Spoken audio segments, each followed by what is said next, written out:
रहमतुल्लाहि व बरकातुहू। इबादतों की तरह मैं ये काम करता हूँ, इबादतों की तरह मैं ये काम करता हूँ, मेरा उसूल है पहले सलाम करता हूँ। नहमदुहु व नसल्ली अला रसूलिहिल करीम, अम्मा बाद। जब चमन को लहू की जरूरत पड़ी, जब चमन को लहू की जरूरत पड़ी, सबसे पहले हमारी ही गर्दन कटी। फिर भी कहते हैं हमसे ये अहले चमन, फिर भी कहते हैं हमसे ये अहले चमन, ये चमन है हमारा तुम्हारा नहीं। बात फूलों की होती तो सह लेते हम, बात फूलों की होती तो सह लेते हम, अब तो कांटों पे भी हक हमारा नहीं। मोहतरम उलमाए कराम और हिंदुस्तान के गयूर मुसलमानों, जब सरजमीन हिंद पर अंग्रेजों के नापाक साए पड़े, बाशिंदगान हिंद पर जुल्म सितम के पहाड़ तोड़े जाने लगे, जब हिंदुस्तान का खून पानी से अर्जा होने लगा, जब अपने वतन की इज्जत सड़कों पर नीलाम की जाने लगी, जब उनकी जानें खिलौनों से सस्ती हो गई, और जब अपने वतन अजीज में ही उनका रहना मुश्किल कर दिया गया, और जब अंग्रेजों का खून अजियत हिंदुस्तानियों को अपने पंजे गुलामी में जकड़ने लगा, तो ऐसे नाजुक हालात और होलनाक माहौल में जबकि मुंह खोलना कयामत से कम नहीं था और जबान खोलना गोया मौत को दावत देना था, वक्त के सबसे बड़े आलिम दीन अमीरुल मुहद्दिसीन हजरत अब्दुल अजीज मुहद्दिस देहलवी रहमतुल्लाह अलैह ने अंग्रेजों के खिलाफ जिहाद का फतवा जारी किया। आपने ऐलान किया कि अंग्रेजों की फौज में भर्ती होना हराम है, हराम है, हराम है।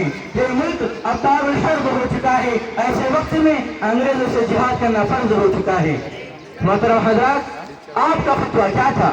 अंग्रेजों के खिलाफ तूफान बिलाखैर, जिसमें काशान फरंगियत और खसो खाशा की तरह उठता चला जा रहा था। अंग्रेजों के खिलाफ खुल्लम खुल्ला जंग शुरू हो गई। मुसलमान मैदान जिहाद में बेखौफ खतर कूद पड़े। अंग्रेजों से दो बलों और आमने सामने की टक्कर ली कि उनके छक्के छूट गए। बदबख्त अंग्रेजों को कदम को पीछे हटाना पड़ा। इस कत्ले के बाद पूरे मुल्क में अंग्रेजों के खिलाफ एक आम नफरत फैल गई और हर हिंदुस्तानी के सीने में जज्बे आज़ादी मचलने लगा। सन 1857 ईस्वी की जंग आज़ादी सबसे मशहूर और खौफनाक है, जिसमें अंग्रेजों के जुल्म सितम की इंतहा हो गई थी।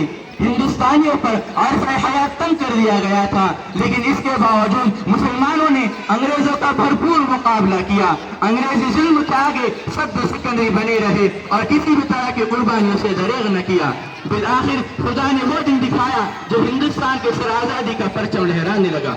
गुलामी की जंजीरें कटी, वो वतन अजीज के चमन में फिर से बहार आ गई। दोस्तों, जंग आज़ादी में मुसलमानों ने बेशुमार कुर्बानियां दी है। ज़ात आज़ाद उलमाए किराम शहीद किए गए हैं।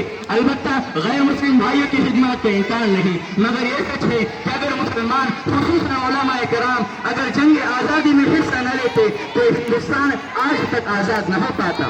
आज हिंदुस्तान की तारीख को मस्क करके पेश किया जा रहा है।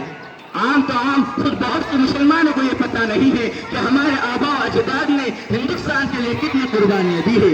हिंदुस्तान आज़ाद हो गया और आज़ाद होने तकरीबन 77 साल हो गए, लेकिन मुसलमानों को उनका जायज़ा नहीं दिया जा रहा है। मुसलमान जिस परेशानी में पहले थे आज भी उसी परेशानी में है, बल्कि उनमें दिन ब दिन इजाफा ही होता जा रहा है। मुसलमानों को ताना दिया जा रहा है कि जंग आज़ादी में तुम्हारा कोई हिस्सा नहीं है।